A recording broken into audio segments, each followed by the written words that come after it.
devais vous dire, mais pourquoi il a un plat devant lui? Mais en fait, il est 11h30 et moi j'ai la dalle. Donc je respecte plus rien. J'ai carrément emmené ma gamelle et je vais manger avec vous. J'ai faim.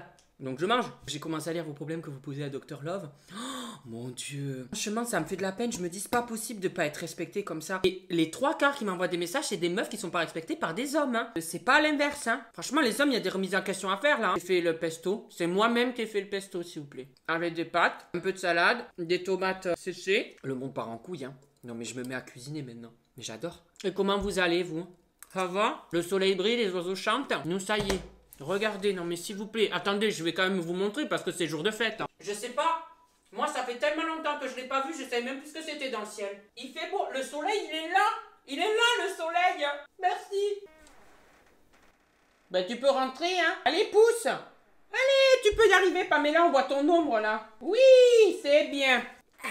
J'ai failli crever à cause d'une feuille. C'est sérieux ça? Ça là, ça m'a coincé la gorge là vers la glotte. Je suis pas financée par Coca, je préfère prévenir. Après manger, normalement je bois un petit Coca. Ouais.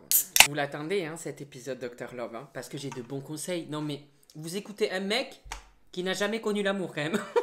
Vous allez écouter des conseils pourris, mais on adore. Vous savez quoi? Pour ce spécial là, on va se déguiser.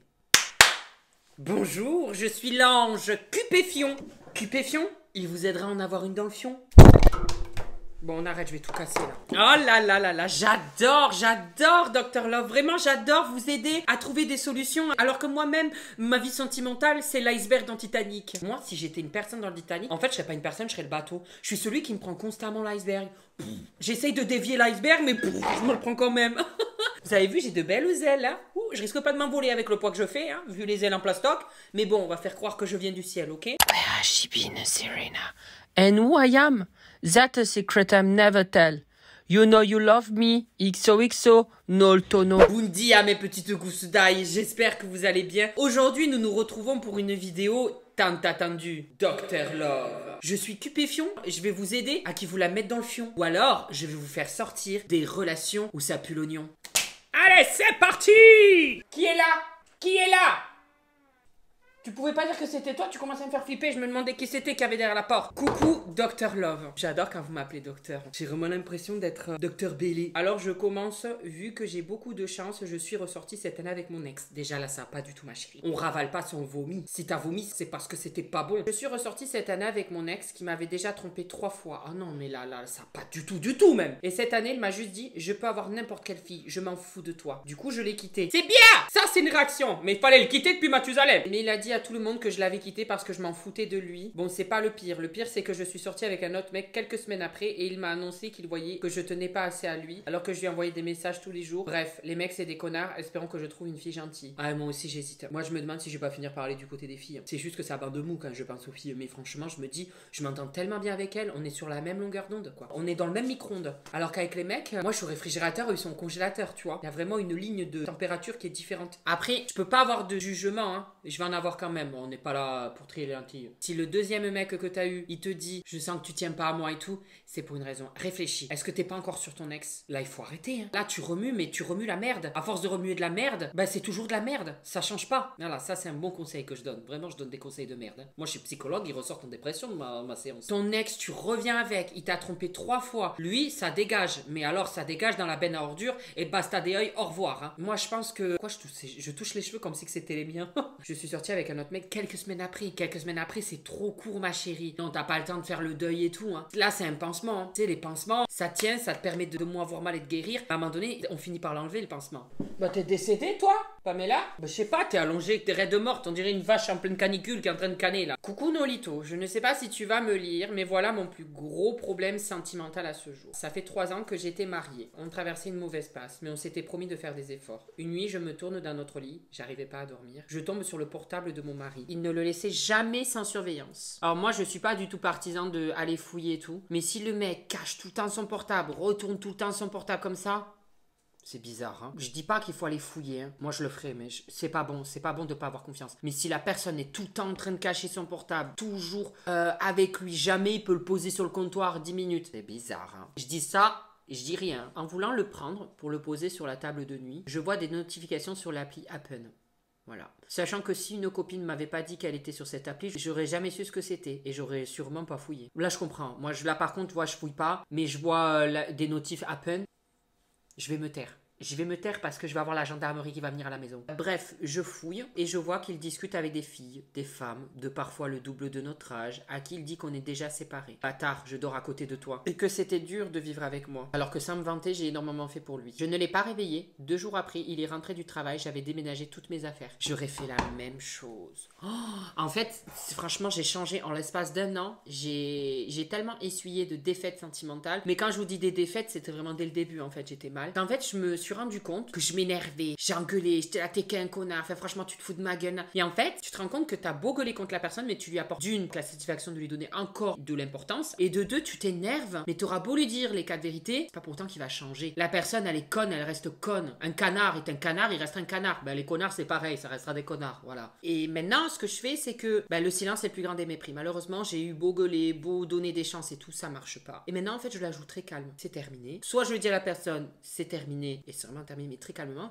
soit je dis même pas et ça dégage sans ni bonjour ni au revoir. Et c'est le pire. Moi franchement, je sais que vous avez envie de vous gueuler, vous avez envie de vous déchaîner, vous énerver, mais si je dois vous donner un conseil, Seigneur Dieu, c'est jouer la carte de l'indifférence et d'ignorer. Ça leur fait encore plus mal, ils sont sans réponse, ils se retrouvent comme des merdes. Nous, quand on était attachés à eux, ils nous donnaient pas de réponse, ils nous laissaient comme des merdes. Et ben à leur tour, qui vit de notre... Je sais pas lire, hein, lien... Mais je vais y arriver. Je suis sortie avec un homme qui, vis-à-vis de notre lien professionnel, ne voulait pas que ça se sache. Au bout d'une semaine, il me dit qu'il se sent mal et qu'il veut arrêter. 1 mois plus tard, il me propose d'être un plan cul. 10 mois plus tard, il veut arrêter. 2 mois après, il me repropose la même chose. On se voit depuis 1 an et demi. Je l'aime depuis le début. Cette relation me fait énormément souffrir, mais en même temps, je me sens totalement incapable d'y mettre fin. Je n'y arrive pas à concevoir le fait d'être sans lui. J'ai l'impression que je ne m'en remettrai jamais. Alors ça va être violent, ma chérie. Mais là, c'est en termes de respect envers toi-même. L'amour propre que tu dois avoir envers toi-même. La base de toute relation, c'est d'être sur le même tempo. Et je vais vous faire un petit plan que ma psy m'avait expliqué, et ça va peut-être t'ouvrir les yeux. Parce qu'il ne faut jamais espérer que la personne change. Si la personne est capable de changer, elle changera par elle-même et pas pour toi. Désolé. Si il avait voulu une relation sérieuse avec toi, ce serait depuis un moment. Si le plan cul ou quoi, des trucs comme ça te suffit, ok. Mais si tu espères quelque chose d'autre, arrête, tu perds ton temps. C'est horrible, mais tu perds un temps monstrueux à ne pas découvrir des personnes qui valent le coup. Ma psy m'avait expliqué, elle m'avait dit, dans la vie, quand on rencontre des gens, il y en a où on a des trucs où on n'est pas en accord, mais c'est pas grave. Par exemple, il aime le foot, vous aimez la danse classique, vous n'êtes pas sur la même longueur d'onde là-dessus, mais il y a rien de grave. C'est des hobbies, chacun va de son côté et puis voilà. Par contre, quelqu'un recherche une relation sérieuse, l'autre recherche juste un plan cul. Là, tu vois que ça colle pas du tout. C'est pas un hobby ou quoi, c'est carrément un mode de vie, une ligne de vie qui n'est pas du tout la même. Autant pour la danse classique, le foot, on peut se rejoindre sur la même ligne. Là, ça colle pas. La ligne de vie en fait ne se touche pas. Et c'est là ce qu'il faut se dire, c'est là où il faut arrêter. Posez le pour et le contre et dites-vous, est-ce que votre lignée de vie est comme ça ou comme ça avec la personne. Cette relation me fait énormément souffrir, je me sens totalement incapable d'y mettre fin. Mais comment ça, t'es pas capable? T'es tout à fait capable de mettre fin à quelque chose. Là, tu te donnes à lui et en fait, t'es plus rien sans lui. Je suis désolée, mais tu es une personne. Il est une personne. Vous êtes séparés. Je te dis ça là, ça se trouve, je vais retomber sur un énième connard et je vais replonger. Mais en fait, quand tu en sors, quand tu fais le choix d'en sortir, c'est là où tu ouvres les yeux et c'est terminé. Tu conçois que tu n'as plus besoin d'être avec cette merde. Je peux te le dire. Avant, tu te dis, c'est impossible, t'es triste, mais quand tu prends la décision et que c'est terminé, je peux te dire que c'est le mieux. Tu te sens revivre et tu reprends confiance en toi et tu redeviens la personne que tu étais à la base et non la personne que tu es à travers une personne. Oh, c'est beau ce que je dis. Je vais faire coach love. En fait, je suis en couple, mais il y a un autre mec avec qui je parle. Mon copain est gentil, etc. Mais l'autre garçon est plus drôle, plus attentionné, il est plus pour moi, j'ai l'impression. Je ne sais pas quoi faire, surtout qu'avec l'autre garçon, ça a dérapé plusieurs fois. Aide-moi, docteur. Je pense que tu as déjà la réponse à ta question, Gourgandine. Tu es avec quelqu'un et en fait, tu sens que l'autre personne, elle a beaucoup plus de points positifs à t'apporter. Ça arrive, hein, ça arrive d'être en couple et des fois d'hésiter, de te rendre compte qu'en fait, que tu n'es pas bien avec la personne. Du moment que tu es en accord avec toi-même, et si jamais tu passes au-dessus et tu couches avec cette personne, de mettre un terme avec ta relation. Si déjà tu es en train de douter de ta relation que tu as, c'est déjà que c'est pas bon. Ça veut dire que tu es pas avec la personne en fait avec qui tu devrais être. Tu te poses pas de questions. Quand tu aimes une personne,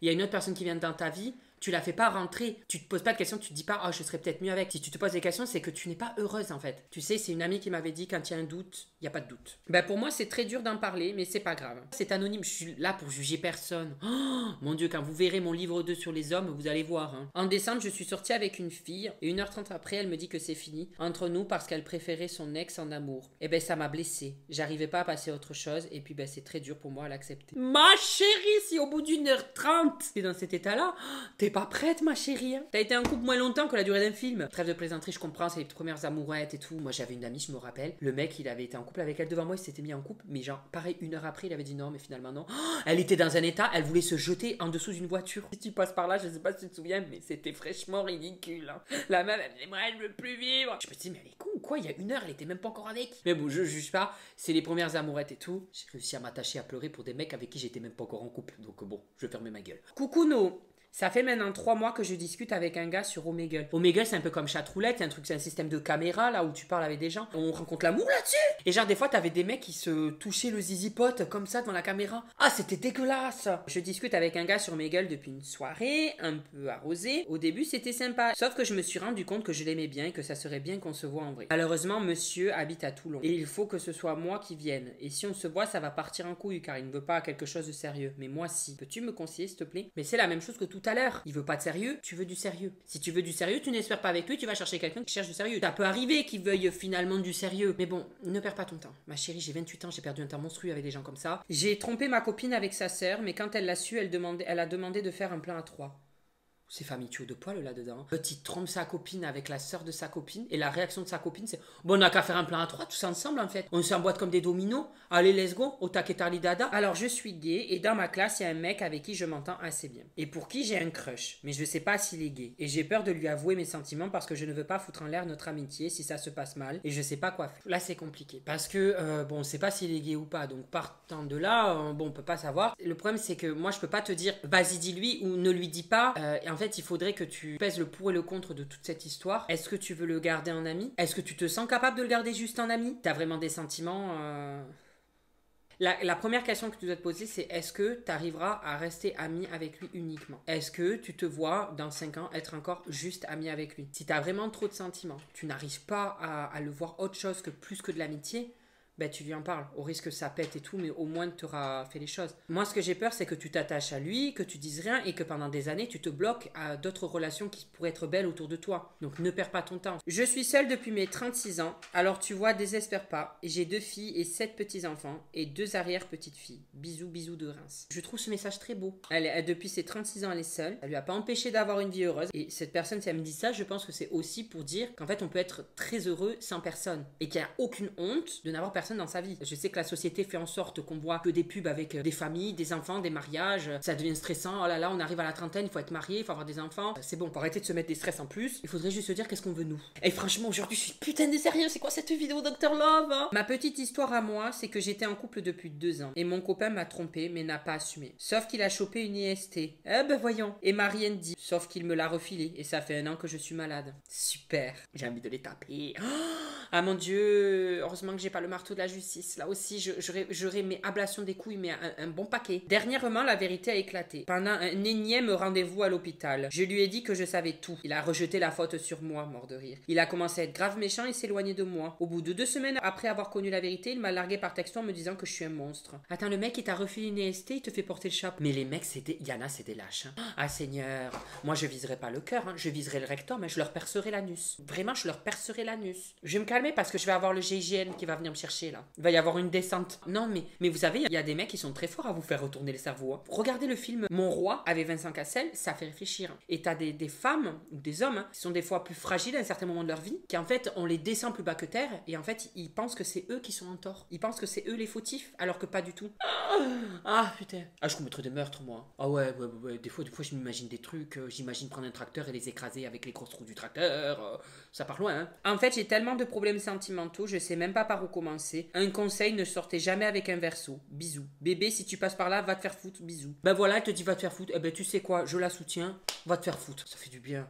Vous savez quoi, derrière votre écran, dites va te faire foutre. À tous les mecs que vous en pouvez plus, dites-leur va te faire foutre là. Putain, mais alors tous les va te faire foutre que je vais devoir sortir. Va te faire foutre. Va te faire foutre. Toi aussi, va te faire foutre. Va te faire foutre. Bon, j'arrête là. Bonjour, je voulais te dire que j'ai pas beaucoup fêté de Saint-Valentin. À vrai dire, c'était seulement quand j'étais mariée avec le père de mes enfants qui me tapait dessus. Ah oui, physiquement et moralement. Aujourd'hui, ma Saint-Valentin, je la fête plus. Mais tous les jours, je fête l'amour pour mes enfants. Et aujourd'hui, j'ai beaucoup de mal à être sociale et que tu as bien raison. Mieux vaut être seul que mal accompagné. Alors bonne fête de la Saint-Célibataire. Et surtout, continue à ce que tu fais. J'adore, tu apportes beaucoup de joie et de rire. Et peu de gens savent apporter ça. Et puis un jour, je te souhaite trouver ta moitié qui t'apportera amour, respect, confiance, rire et joie. Merci beaucoup. Je sais qu'il y a beaucoup de personnes qui vivent des histoires comme ça. J'ai reçu beaucoup de messages de personnes où il y a eu des violences conjugales. C'est difficile de s'en sortir. Donc je vous souhaite beaucoup de courage. Et voilà, je suis content et fier que tu aies pu en sortir de tout ça. Je suis fier à tous ceux qui arrivent et ceux qui n'y arrivent pas encore. Je vous souhaite beaucoup de courage. Vous y arriverez, quelle que soit la relation, qu'elle soit toxique, un pervers narcissique, quelqu'un qui vous bat ou quoi. Vous ne méritez pas ça. Personne ne mérite ça.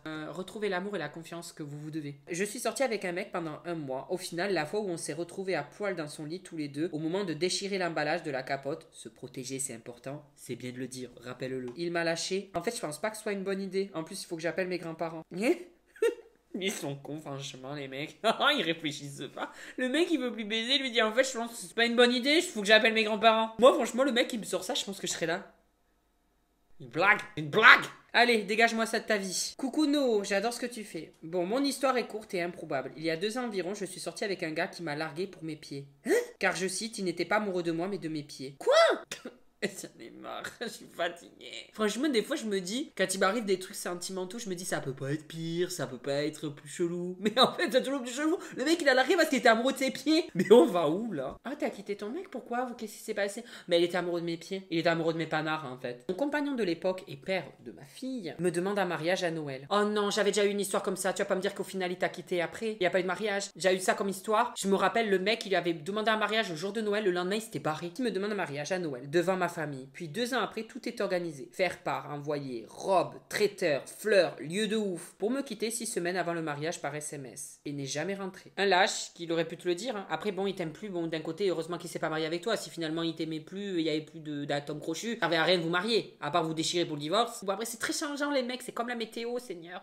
Un jour, ça te dit je t'aime. Le lendemain, ça te dit je t'aime pas. C'est comme la météo. Un jour, il fait beau, le lendemain, il pleut. Mais là, bon, franchement, il aurait pu le tilter bien avant. Pas 6 semaines avant le mariage. Mais bon, moi, il t'aurait dit écoute, il y a plus de sentiments, c'est vrai que là on est à 6 semaines du mariage, c'est dégueulasse ce que je fais, mais voilà, je préfère pas. Bon, c'était un connard, mais à la limite tu l'excuses, tu te dis bon, mais là par SMS et cette barrée, c'est de la lâcheté, c'est excuse-moi, mais si tu passes par là t'es une grosse merde, voilà. Et bien c'était la dernière personne. J'ai enchaîné. Franchement, ce Dr Love, il était beaucoup plus poussé, beaucoup plus prenant. Dites-moi si ça vous plaît quand je vais un peu plus dans profondeur. Mais voilà, moi j'ai adoré. Mais vraiment, aimez-vous, ne vous perdez pas, parce que la personne avec qui vous vivrez toute votre vie, c'est vous-même. Il faut pas s'oublier. Avant d'aimer quelqu'un, il faut s'aimer. Je vous fais de gros bisous, mes goussailles, et je vous dis à la semaine prochaine. Bisous. Alors là, t'as mes réseaux sociaux au milieu, Instagram, TikTok et Snap. Pardon. À droite, t'as les vidéos qui plaisent, des vidéos, enfin bref, tout ça, t'as compris de ma chaîne. Ah, sur ma tête, appuie sur ma tête, tu peux t'abonner, c'est super ça. Je suis un véritable youtubeur maintenant. Attention, hein, ça rigole plus.